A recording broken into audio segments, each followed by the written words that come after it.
नमस्कार, आप देख रहे हैं DDN RST। Bharat Ratna doctor Bhimrao Ambedkar की जयंती के अवसर पर ग्राम श्यामपुर में भव्य डे नाइट कार्यक्रम में श्यामपुर ग्राम महिला, पुरुष और युवा वर्ग और नौनिहालों ने विरासत से मिली धरोहर के इतिहास के वर्तमान और समाज दर्शन का विचार सुना। मंच पर आए हुए विभिन्न वक्ताओं जैसे पढ़नी के डॉक्टर सुंदर लाल, संगठन के पदाधिकारी डॉक्टर अम्बेडकर शिक्षा सदन के प्रधानाचार्य व डॉक्टर BR अम्बेडकर सेवा संस्थान के प्रबंधक देशराज कुटार, भावी जिला पंचायत सदस्य व पूर्व प्रधान जयराम निषाद, राज बहादुर ताराचंद, प्रधान संपादक DDN RST व मीडिया प्रभारी डॉक्टर BR अम्बेडकर सेवा संस्थान, कोषाध्यक्ष सज्जन ताराचंद, डॉक्टर BR अम्बेडकर सेवा संस्थान जाफरगंज, सुंदर लाल जिला सचिव BMP, दीपेंद्र गौतम जिला उपाध्यक्ष भारतीय युवा मोर्चा, अजय राव जिला अध्यक्ष भारतीय बेरोजगार मोर्चा, जय नारायण गौतम, राम अवतार बौद्ध, संदीप बौद्ध, आकाश गौतम के द्वारा स्मृति चिन्ह पर पुष्प अर्पित कर कार्यक्रम का शुभारंभ किया। पेश एक रिपोर्ट।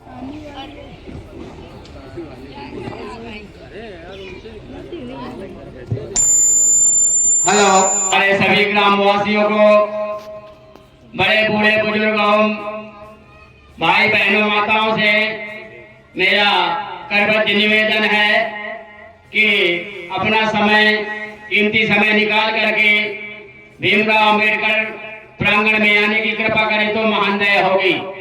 जय भीम। हमारे बुजुर्ग बड़े भाई श्री सुंदरलाल बौद्ध मंच में पर सम्मान करते हुए, फूल अर्पित करते हुए सम्मान करें। और इसके बाद अगली कड़ी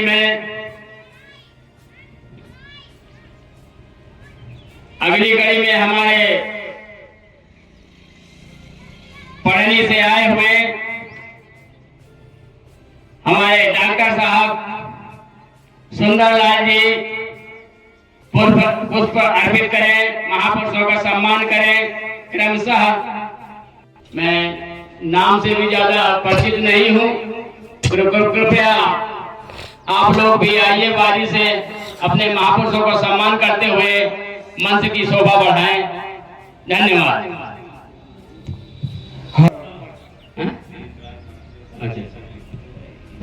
हेलो, और अगली कड़ी में हमारे प्रबंधक देशराज मास्टर साहब आए और अपने कर कमलों द्वारा महापुरुषों का सम्मान करके और मंच के अपने गंतव्य स्थान कुर्सियों में विराजमान हो, ताकि जल्दी कार्यक्रम का शुभारंभ किया जाए।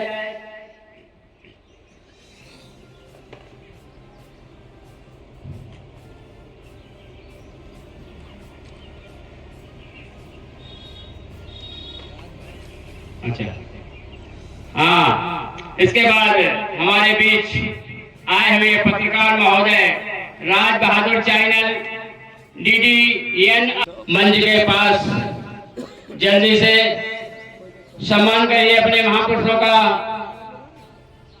क्योंकि हम लोग बहुत ही लेट और व्यवस्था में थोड़ा सा लेट हो गए हैं। तो आप लोग हमारा सहयोग करते हुए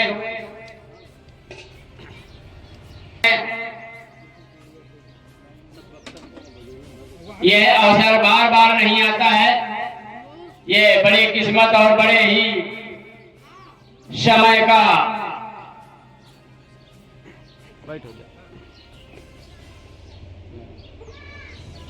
और हमारे साथी हमारे जैसी उम्मीद थी वैसी ही मार्गदर्शन हमारे चाहता हूं। कर्म से किस्मत बनती है, कर्म प्रधान है। कर्म प्रधान विश्व रच राखा, जो जैसे करे तो फल चाखा। कर्म ही प्रधान है, ना तो कोई भगवान है और ना हो कोई किस्मत है। कर्म नहीं करेंगे तो ये मंच नहीं तैयार होता। अगर हम बोलने का काम नहीं करेंगे तो हम लोगों को मार्गदर्शन नहीं कर सकते। बाबा साहब के जो थोड़ा बारा है, मुझको कोई विशेष ज्यादा मैं वक्ता तो हूँ नहीं, फिर भी कुछ थोड़ा सा बाबा साहब का जन्म 1891 ईस्वी में 14 अप्रैल को महू मध्य प्रदेश के राज्य में हुआ था। इन्होंने अपनी शिक्षा संघर्ष के लिए बहुत ही संघर्ष किया। उसके लिए इन्होंने इतना संघर्ष किया कि आज वो संघर्ष हमारे लिए एक वरदान बन गया। उसी के आधार पर आज हम बाबा साहब की जयंती मना रहे हैं। इस जयंती में के उपलक्ष्य में बाबा साहब ने जो मूल मंत्र दिया था, वो मूल मंत्र शिक्षित बनो, संगठित करो और संघर्ष करो। तो सबसे पहले हमें अपने समाज को, SC ST OBC जो समाज है, उसको सबसे पहले शिक्षा पर सबसे अधिक ध्यान देना चाहिए। और जो शिक्षित होगा, जब समाज शिक्षित होगा तभी वो संगठन बना सकता है। और जब संगठन बनाएगा, उसी संगठन के माध्यम से वो आगे बड़ा से बड़ा संघर्ष कर सकता है।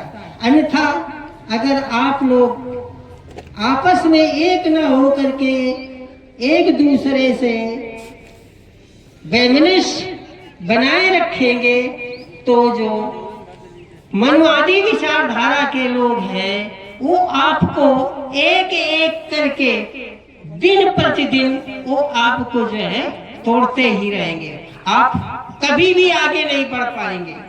इसलिए आपको बढ़ना है तो सबसे पहले शिक्षा पर, और अपने महापुरुषों का जब तक आप इतिहास नहीं पढ़ेंगे, उस इतिहास को ध्यान नहीं देंगे, तब तक आप कुछ नहीं कर सकते।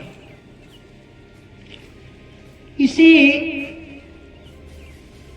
संघर्ष के देखते हुए बाबा साहब ने सबसे पहले जो समाज में कुरीतियां फैली हुई थी, जाति पाति, ऊंच नीच, छुआछूत की भावनाएं भरी हुई थी, उन भावनाओं को दूर करने के लिए बाबा साहब ने जो संविधान में धाराएं बनाई, उन धाराओं के आधार पर उन्होंने सबसे पहले, जबकि अछूतों में सबसे पहले जो गिरा हुआ समाज था, उस समाज को जो है उन्होंने उस समाज के लिए धारा कोई नहीं बनाई थी।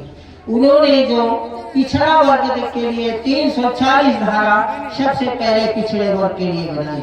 आज का जो पिछड़ा वर्ग है, वो पिछड़ा वर्ग ये बात नहीं समझ पा रहा है कि हमको जो है जो संघर्ष करना चाहिए, वो संघर्ष वो नहीं कर रहा। वो केवल अपनी खेती बाड़ी, खेत खलियान में ही फंसा रहता है।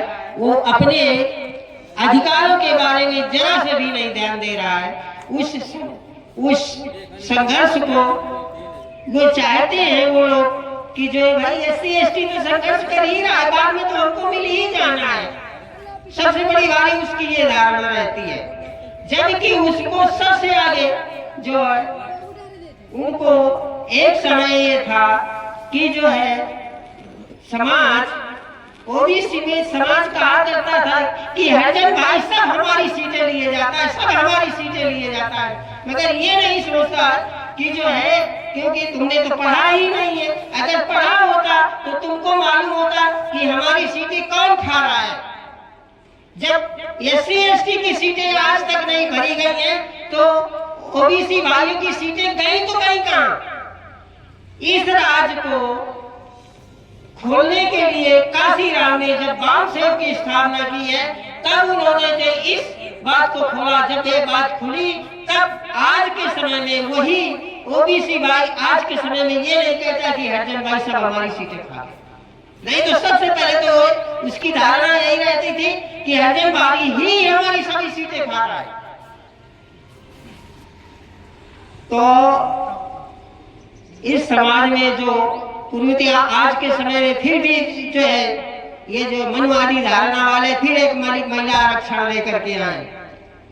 महिला आरक्षण में जो है जो आरक्षण वाली उसमें भी ओबीसी को आरक्षण हाई कास्ट को आरक्षण की बात करना, एससी एसटी वो आरक्षण की कोई बात नहीं करता। जिस दिन एससी एसटी के आदमी को आरक्षण नहीं मिलेगा, ओबीसी की 50% महिलाएं हो जाएंगी और 30 और 40% जो है पहले से ही मनवादी विचारधारा के बैठे हुए कास्ट के पुरुष दोनों एक हो जाएंगे तो एक समय ये आएगा कि न एससी उस जगह पे पहुंच पाएगा, न ओबीसी पहुंच पाएगा, न एसटी पहुंच पाएगा।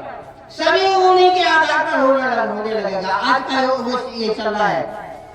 तो इसके लिए सबसे पहले आरक्षण जो महिला आरक्षण है, महिला आरक्षण के लिए सबसे पहले एससी एसटी ओबीसी को अपने आरक्षण के बारे में, महिलाओं के अपने आरक्षण के बारे में बात करनी होगी।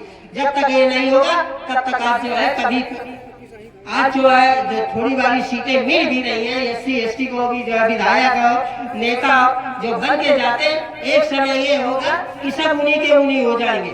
जब उन्हीं के होंगे तो न कभी मुख्यमंत्री बन पाओगे न प्रधानमंत्री बनोगे, कभी कुछ नहीं बन पाओगे। सब आज टोटल उन्हीं के हाथ में बना रहेगा। इसके लिए एससी एसटी ओबीसी भाइयों को सबसे अधिक संघर्ष करना पड़ेगा। जब तक ये समाज जगेगा नहीं तब तक उसको जो है जिंदगी भर जाएगी दूसरों की गुलामी करते रहना।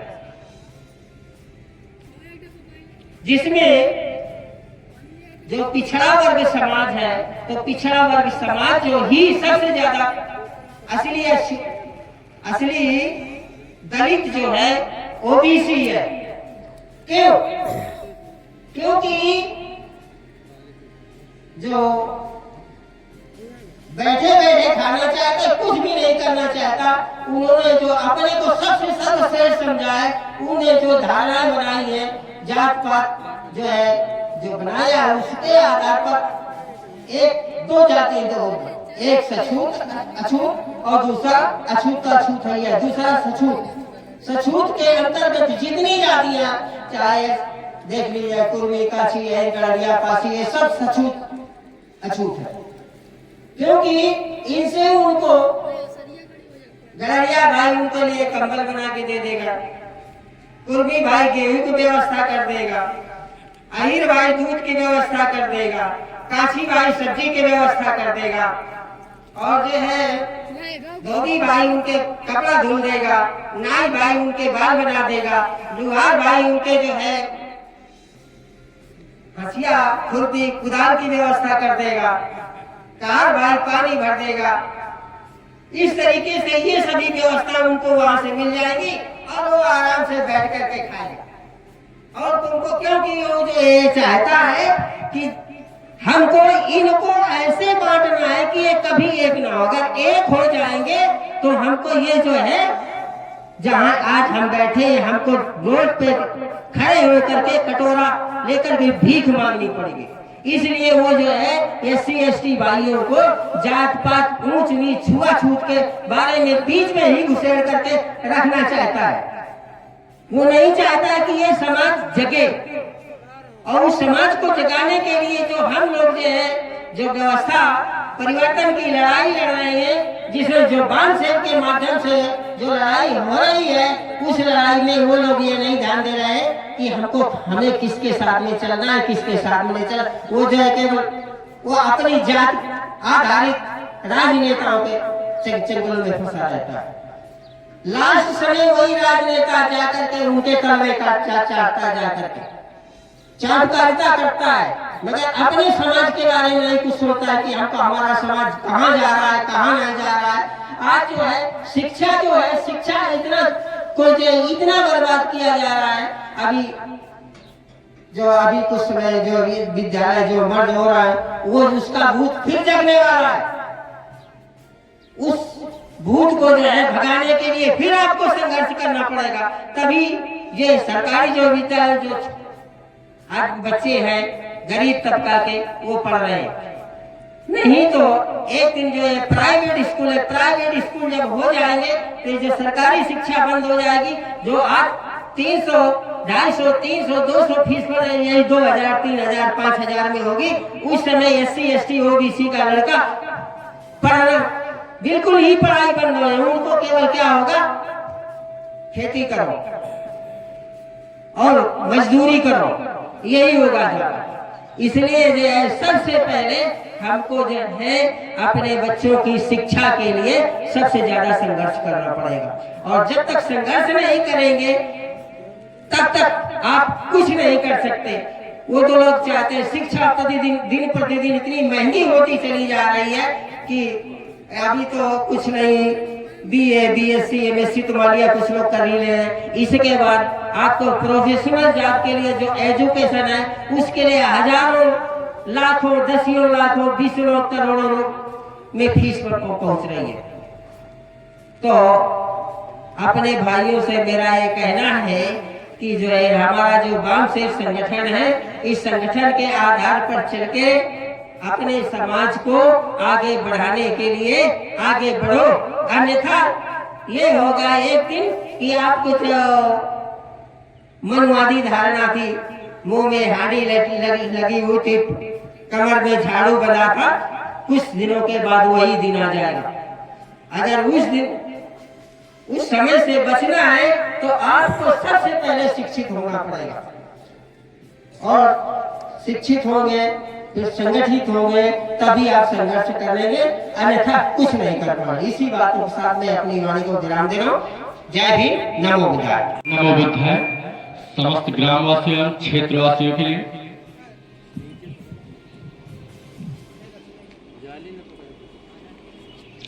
यहाँ पर उपस्थित हमारे सभी बुजुर्ग एवं माताएं बहनें और हम योग भाई, मैं ज्यादा तो नहीं बोल सकता हूँ कुछ, क्योंकि बाबा साहब एक ऐसे महान होती है, इनके विषय में बोलना हमारे बस की ही बात नहीं है। इन्होंने हमारे लिए जो संघर्ष किया है उसका हम अगर 1% भी उस रास्ते पे चल जाए तो हमारे लिए बहुत महान बात होगी।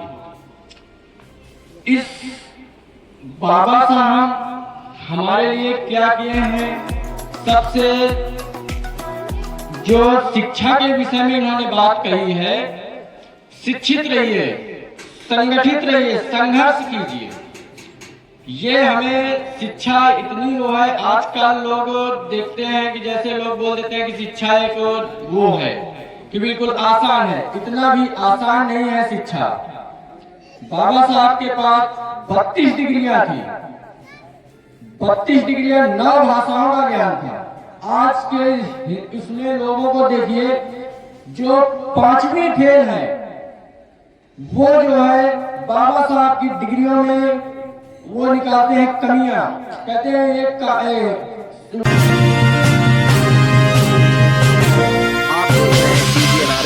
वो जो है संविधान इन्होंने नहीं लिखा है। संविधान लिखने में जो है बहुत से लोगों का हाथ है। पेड़ की जो नींव होती है, जो तना होता है, उसी के बलबूते वो होता है। अगर उस समय के हिसाब से देखा जाए तो पूरे देश में नहीं, पूरे विश्व में बाबा साहब के इतना पढ़ा लिखा विद्वान आदमी था ही नहीं जो संविधान का प्रारूप समित बन सके। ये चीजें हम लोगों को समझनी है। और एक चीज लोग कहते हैं मंदिरों में ये है, मंदिरों में वो है। अगर मंदिरों में ये होता तो बाबा जो है विधानसभा की ओर नहीं जाते, पार्लियामेंट की तरफ नहीं जाते। तो हमें ज्ञात करना होना चाहिए कि हमें मंदिरों से कुछ नहीं मिलने वाला। जो मिलेगा हमें हमारे पूर्वजों ने दिया है, उसको हमको बचा के रखना है। हमारे पूर्वजों ने हमारे लिए क्या किया है। कहते हैं जो पानी से नहाते हैं वो लिबास बदलते हैं, और जो पसीने से नहाते हैं वो अपना इतिहास बदलते हैं।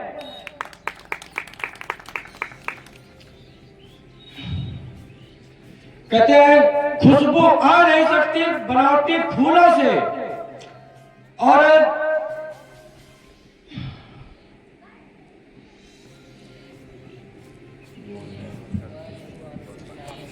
जैसे कहते हैं ये तो ठीक है कि ये जो मूलवादी वाला है, हमको किसी से कोई नफरत नहीं है, किसी से हमें कोई दिक्कत नहीं है। हमें दिक्कत केवल पाखंडवाद से है। हमें ब्राह्मणों से कोई दिक्कत नहीं, क्षत्रियों से कोई दिक्कत नहीं, हमें केवल इस सिस्टम से दिक्कत है। हमारे पास में जो करते हैं ना कि तुम्हें ये हो जाएगा, ऐसा नहीं करेंगे तो ये हो जाएगा, आपके पूर्वजों को ये वहाँ पे दिक्कत है। हम कहते हैं जिंदा वहाँ कोई जाता नहीं है और मुर्दा कभी बताता नहीं है। तो ये स्वर्ग नरक रास्ता बताया किसने हमें? ये चीजें और जो ये बोलते हैं कि हम टोला कर देंगे, टोटका कर देंगे, हम खड़े हैं सामने, जिसकी जितनी वो हो हमारे ऊपर करके दिखा दे, हमारे ऊपर करके दिखा दे, हम ये मान लेंगे कि नहीं हाँ कुछ होता है। अगर ऐसा होता हुआ तो दुनिया खत्म हो रही होती। ये चीज हम अपने भाई बंधुओं को समझाना चाहते हैं। इसी के साथ हम अपनी वाणी को विराम देते हैं। जय मूल निवासी, जय भीम, नमो बुद्धाय। हम आज सभी लोग बाबा साहब की 135वीं जयंती पे इकट्ठा हुए हैं। उनका जन्म 1891 में 14 अप्रैल को हुआ था।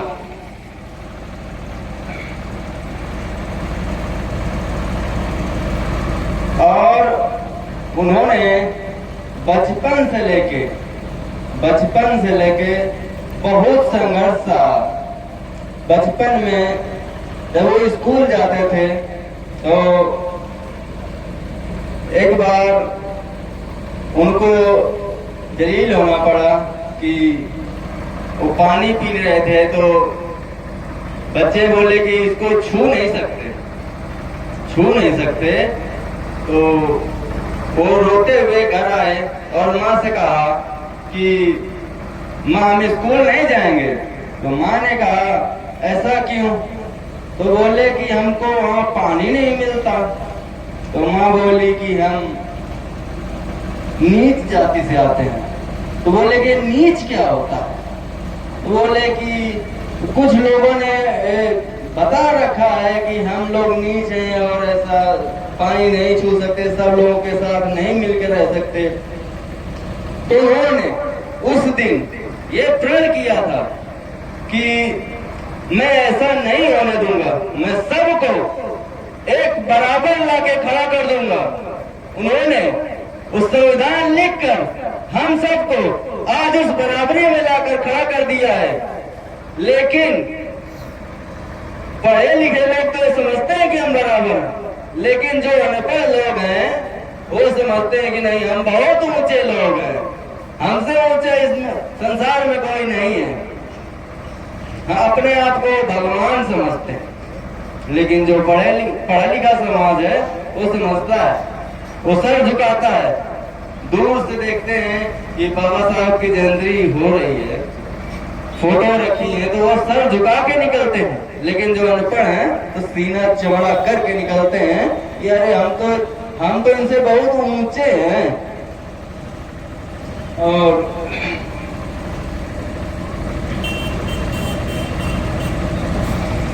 उन्होंने जो इतना संघर्ष किया, उनका साथ उनकी पत्नी रमाबाई, उन्होंने उनका बहुत ही रामजी राव, उन्होंने उनको बहुत अच्छा संस्कार दिया।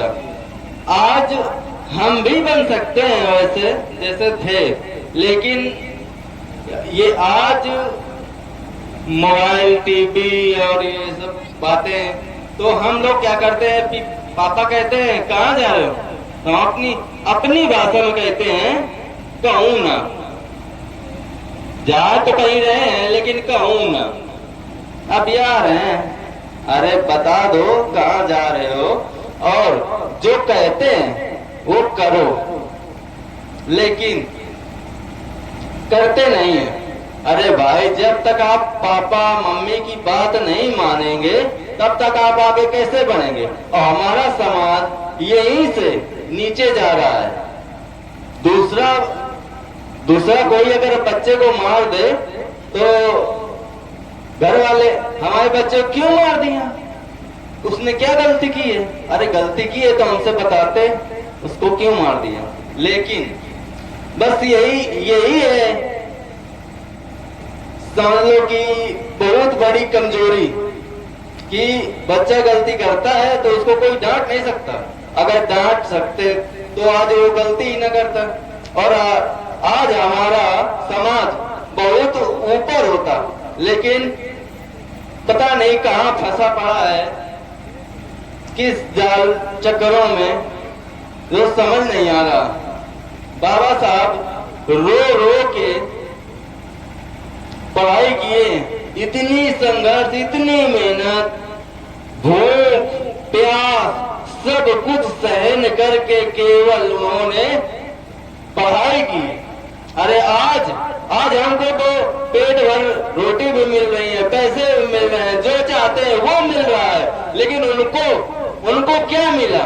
उनको तो वो सूखी रोटी भी नहीं नसीब होती थी और पानी भी नहीं नसीब होता था स्कूल में, ये पानी भी पेट भर के पी सके। लेकिन आज हमको सब कुछ मिल रहा है, फिर भी हम क्यों नहीं पढ़ पा रहे हैं? हमारे गांव में कोई एक दो लड़के होंगे जिन्होंने बहुत अच्छा एजुकेशन लिया होगा, अन्यथा कोई नहीं है कि हम आज के जो 15-16 साल के बच्चे हैं वो इंटर हाई स्कूल नहीं कर पा रहे। क्यों? ये हमारी कमी है, ये हमारी, हम दूसरे को दोष नहीं देते, ये हमारी कमी है कि हमको उनको समझाना चाहिए, हमको उनको समझाना चाहिए कि नहीं हम आगे कहां से बढ़ सकते हैं। और हमारा आगे बढ़ने का केवल एक ही रास्ता है, मंदिर नहीं है, स्कूल है। जब तक हम स्कूल नहीं जाएंगे, किताब उठाकर नहीं पढ़ेंगे तो हम आगे बढ़ नहीं पाएंगे। हमको एक मजबूत हथियार दे के गए बाबा साहब, वो है किताब पेन। जब तक हम उसका इस्तेमाल नहीं करेंगे तब तक हम आगे बढ़ नहीं पाएंगे। और हमारा जब हम आगे नहीं बढ़ पाएंगे तो हम बहुत नीचे चले जाएंगे, बहुत नीचे, अपने पिताजी से भी नीचे चले जाएंगे। तो हमारा सबसे ये कहना है कि अपने बच्चों को बहुत अच्छे से समझाइए, उनकी गंदी आदतें छुड़वाइए। जब तक हो सके तो खुद भी 100 में से 5% गंदी आदतें छोड़ेंगे तो अब बच्चा आपसे ही सीखता है। वो भी कोशिश करेगा कि अगर मेरे पिताजी ने ये छोड़ रखा है तो कुछ कारण होगा और हमको भी ये छोड़ना चाहिए। तो मैं अपने समाज से यही कहना चाहता हूं कि अभी तक जो किया तो किया, लेकिन अब जागने की बारी है। और कहते हैं, लोग कहते हैं, हमने बहुत सुना है, जब जागो तभी सवेरा, जब जागो तभी सवेरा। तो हम आशा करते हैं कि सब लोग आज से ही अगर जाग जाएं, मैं नहीं कहता कि 100% आप सुधर जाओ, 100 में अगर 5% सुधर जाएंगे ना तो वो बच्चों के लिए बहुत अच्छा हो जाएगा। हम किसको दोष देते हैं? अरे पहले हम खुद को देखें, फिर दूसरे को दोष दें।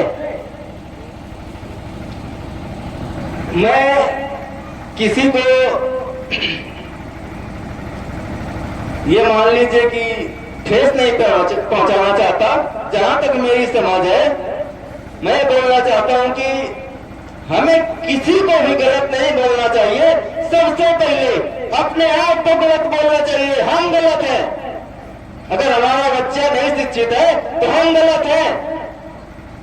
जब तक हम गलत है तब तक हमारा बच्चा आगे नहीं बढ़ पाएगा। कैसे बढ़ेगा? सबसे पहले हमें अपने ऊपर ध्यान देना है, किसी दूसरे को नहीं। दूसरा क्या करता है हमें उससे मतलब नहीं है। हमें खुद पर ध्यान देना होगा और खुद को अच्छा बनाने की कोशिश करनी होगी, तभी हमारा बच्चा हमको देख के आगे बढ़ेगा। और पाखंडवाद, पूजा पाठ, ये सब बाद की बातें हैं।